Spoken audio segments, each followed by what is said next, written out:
Hello and welcome to In Business Talks 2. We're excited to welcome you to our bonus episode, the Friday Fix, episode 18. We are your hosts, Tracey and Ian Earl, founders of In Business, a networking and business support community. And together, we are In Business. Every Friday we'll be discussing a business-related subject with either one of our wonderful In Business networking members or a fellow business owner. And today it just happens to be our very own Ian Earl. Hello, yes, it's me again. Yes, it's me again. Why are you laughing? Why are you laughing? So welcome, Ian, to our show. It's a pleasure. And what are we going to be talking about I think this week we're going to be discussing networking. Just networking basically. in general. Yeah, we're just going to have a chat about networking. I know you've previously done some networking tips, but I think we'll just have a chat about networking in general. Yeah, the whole today. Networking thing. Mm-hmm, yeah. Mm-hmm. Okay.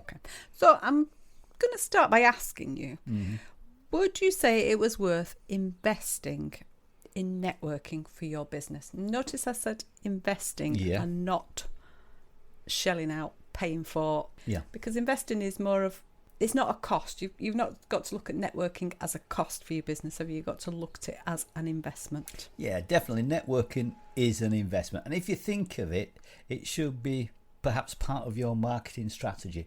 It's another way of getting the word out there about you and about your business. So when you network, you do invest. You're not only investing money, of course, you're investing your time as well. So it's important that you get the most out of networking and you network in the right way. And do you think the word networking actually scares people? I mean, basically, it's a conversation, isn't it? And you're building relationships. But do you think putting that label on it as networking actually frightens people? Oh, definitely. Yeah, it does. The number of times I've heard people say, I don't want to network. No, networking scares me. I'll never network. And it's silly, really, because if you think about it, you've been networking all of your life, haven't you? I'm sure you've been holding conversations since you were very little. So, at the end of the day, networking is about having a conversation. All right, you've got to do it in the right way and you've got to present yourself right and everything else. But all you're doing is having a conversation. If you think about networking as a conversation and finding out about the person you're talking to, that's the secret. Find out about the person. Really listen, really get to understand them and know them, rather than think about the next question in your head or try and sell or promote your product or whatever that might be. But networking scares people, but it shouldn't scare people. It's easy. Were you scared the first time I took you networking? Yes. Yeah, I know you were. I was, because you took me into a room full of guys and I was the only female. And it was like, oh, wow. I was just out of my depth. Yep. I hadn't done it before, and it scared the life out of me, to be honest. Yeah, it does. And most people, the first time you do it, it's scary. I think it was a long time after that I did it again.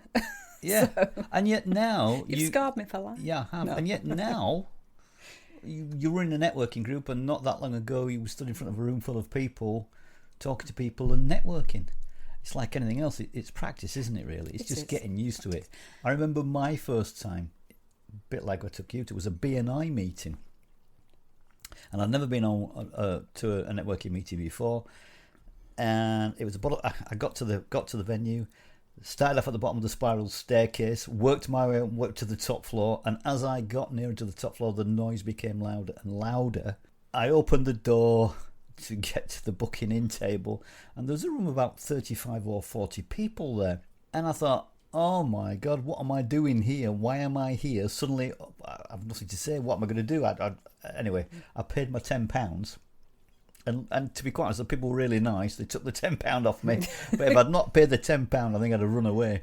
But I'd pay for the breakfast. That's the tight Yorkshireman in you. But I'd pay the tax. So if nothing else, I was going to have a bacon sandwich. But as it happens, the people were lovely, and the people all had a chat with me, and I met some nice people. So it's the initial fear, and it is scary and it is daunting. But it's like anything else; it's something you have to practice. You have to do. Get out of your comfort zone and do it. And networking isn't just going to a meeting, is it? Going to a business meeting with a group of business owners. You can network at the golf club. You can network the squash club. At the You're showing him all the clubs. Not going your club turn. I've done squash. You do go on. Out club me if you can. in your yoga class, anything. You can network anywhere. You can, I mean, basically every event you go to is a networking opportunity. You do not know who you're going to meet. I'm not saying go to, your friend's baby's christening armed with a wad of business cards. No, because that's not what you're there to do. But as you get talking to people, you will find out about them. Of course. And you're networking. Things will come up in conversation, and that is you don't have to sell networking. your product or service every time you meet anyone. Just get into a conversation and people talk to you, and before you know where you are, often you can have some really interesting conversations because most people are interested. And if you appear interested in them, or if you are interested, not just appear, but if you are genuinely interested in them, people enjoy spending time talking to you. So networking's not difficult and it's not scary, and you're right, you can network anywhere. So would you say that business networking can be a quick fix for your business? I would say on that one, yes and no. Oh, would you care to explain? Yeah, it depends first of all on what business you have. It depends upon the types of networking groups you're visiting. Yeah. Because obviously there's different styles. There's the referral based ones where people meet in a room, say what they do, and then pass referrals. Or there's ones like ours where we don't force people to bring referrals. We're more about connecting people, educating people, and building longer term relationships. If you're going for the quick winny type ones, then that only works to a degree if your business is a business where you're able to have a quick turnaround on something, or a product or a service. For example, if you're an insurance broker, if you're an accountant, if you're a tradesperson, then it's easier than if you go to one of these networking events to perhaps pick up some work, because it's a quick win for somebody. It's easy, isn't it? If somebody says to you, I know Bob who's looking for an accountant, kaboom. Yeah. That's a quick win. You don't really have to build a relationship with that. You know someone, it's a referral who needs an accountant. Needs that. Yeah. On the same with the tradespeople, they always do very well, as far as I'm aware, in these B&I groups and things like that, simply because they pass work to each other. If one tradesperson gets in on something, if a builder gets in, yeah, he then needs an electrician, a plumber, a plasterer, a patron, and everyone else associated with it. So the referrals swish around in that little group. So that's good. Yeah. But often you can be in these referral type organisation networking events and get very little, because it might be yours is something that's a bit unique that people find it difficult to refer you into. I can't really think off the top of my head. Maybe an interior designer? Potentially, but if you think about, the interior designer could well link with the tradespeople. True. See what I mean? True. So, but I know there are. I've come across businesses that have had very little, and simply because it's not easy. If it's a bit obscure or something, it's not straightforward, then it doesn't work. Now, having said that, if they're in a group like ours and they treat it as a longer term thing where they're building up connections and relationships, it may be that over a process of time that they do actually get a referral, because eventually, because they've made a deeper connection, somebody might just say, well, hang on, I know somebody who might need your service. It depends. It can be a quick fix. Yeah. I think it depends what you are, but for me, networking should be about building better relationships. You need better. It's about. It's not. Shouldn't be about. Well, obviously, quick wins are good if you can get them. Not knocking that, but it should be about building relationships. I think you get more from building relationships than you do from quick wins. From somebody who just says, "I've got a referral fee here for Bob, and it's worth £400, and that's it." You do it in there, do it once, and then you're gone. I think if you build good relationships, that's far better. And there's other things that you can get from networking, isn't there? I mean, that you can't actually quantify, so you can't put a price on. Yeah, I mean, confidence for a start. Yeah. Confidence. I mean, for example, I mentioned the B&I. When I went there originally, I wasn't confident about speaking in front of a group of people and things like that. But eventually, you have to do it every week. Yeah, so you get that practice. So you get the practice, you get used to it, and of course you've got a group of people in there who are sort of like supporting you. You know, they're all behind you when you do it. Yeah, nobody wants you to fail, do they? And look a gibbering wreck. No. So it's great for building confidence. I think there's lots of benefits to networking other than just getting business. You're meeting lots of nice people for a start. At In Business, though, there is opportunities for collaborations. Mm-hmm.